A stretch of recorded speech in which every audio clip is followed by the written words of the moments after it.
유배 문학의 성지, 남해, 제6편 멀고 먼 유배길. 글쓰니, 대숲 박정열, 읽느니, AI 보이스, 만드니, 대숲 박정열, 멀고 먼 유배길. 조선 왕조에서 가장 혹독한 형벌이 유배다. 죄인을 사회로부터 격리하는 차원을 넘어 반대 세력의 우두머리를 축출하고 그 무리의 존재 자체를 말살하려 했던 제도적인 장치로 변질된 듯하다. 교도소 독방보다 훨씬 더 참담한 고립이다. 사형보다 더 참혹하다 했던 형벌이 바로 유배형이다. 정치범에게 내려지는 이 형벌은 정적을 영원히 제거하는 가장 비정하고 확실한 도구가 되었다. 오늘날 우리 사법제도에서는 극형이 사라졌다. 대통령이 가진 사명권은 오히려 강화되었다. 형기의 70%를 채워야 한다는 규정이 있지만 정권이 바뀌면 쉽게 풀려나는 경우가 많다. 사명과 복권에는 정치범이 다시 정치 활동을 재개할 수 있는 면죄부가 있다. 왕정시대에도 사명은 있었다. 절대 권력자인 군주만이 행사할 수 있는 권한이다. 시대는 달라졌어도 법의 칼날은 권력자의 손에 여전히 쥐어져 있다는 사실은 변하지 않고 있다. 정치인의 부정부패와 비리가 끊이지 않는 이유가 바로 여기에 있다. 사명과 복권은 권력자의 측근일수록 정권 창출의 공이 클수록 더 큰 혜택으로 돌아간다. 법치는 멍하니 지붕만 쳐다보는 꼴이고 정의는 권력의 놀이개로 전락한 듯 보인다.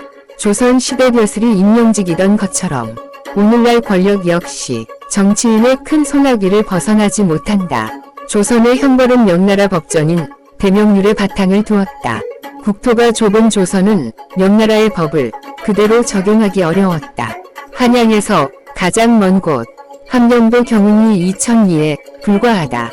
대명률을 조선의 현실에 맞게 고쳐야 했다. 백리를 일식으로 계산하였다. 경기도와 충청도를 제외한 전국 각지에 유배지를 고루 배치해 두었다.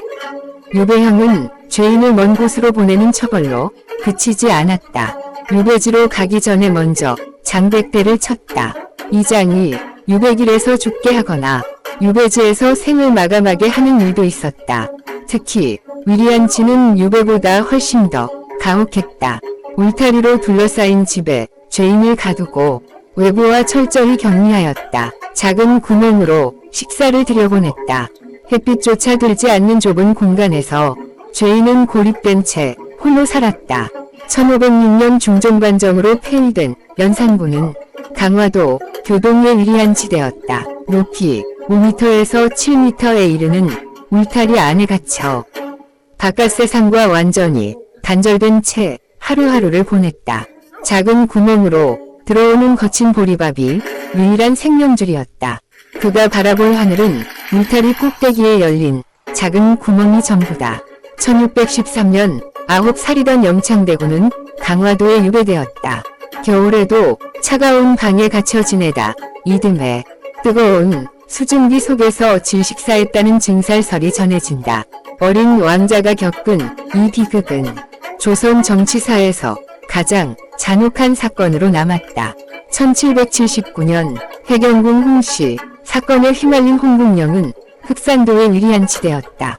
울타리 높이는 9m에 달했고 밀폐된 공간에서 그는 극심한 정신적 고통을 겪었다.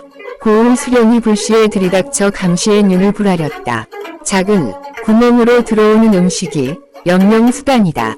위리안치는 중국의 대명률에도 없는 조선이 독자적으로 창안한 형벌이다. 정배는 특정 지역에 거주해야 하는 형벌로 비교적 가벼웠다. 윤선도와 정약용이 받은 형벌이 이에 해당한다. 정약용은 1801년 신유박해로 강진에 유배되었다. 18년을 중학집에 머물며 백성과 함께 농사를 짓고 학문을 이어갔다. 목문심서와 경세우표를 집필하며 조선 사회의 개혁을 꿈꾸었다. 유배가 그의 삶을 옥죄었지만 사상은 오히려 깊이를 더해갔다. 절도 유배는 외딴섬으로 보내는 형벌이다. 그 대표 인물이 김만중이다. 그는 정치적 모함으로 경상남도 남해군 노도에 유배되었다. 바닷바람이 거세게 몰아치는 외딴섬에서 가족과 떨어져 홀로 지냈다. 굶주림과 외로움에 시달렸다. 그 속에서 국문을 집필하며 마음을 달랬다. 도배는 유배지에서 중노동을 하는 형벌이다. 오늘날 북한의 아오지 탄광을 연상하게 한다. 일반 백성에게 내려지던 형벌이다. 협동농장과 같았다. 이 밖에 천사, 충군, 위모 등 다양한 형벌이 존재했다. 형벌은 법치의 근간이다. 오늘날 법과 제도는 법률가들 놀이터로 변한 듯하다.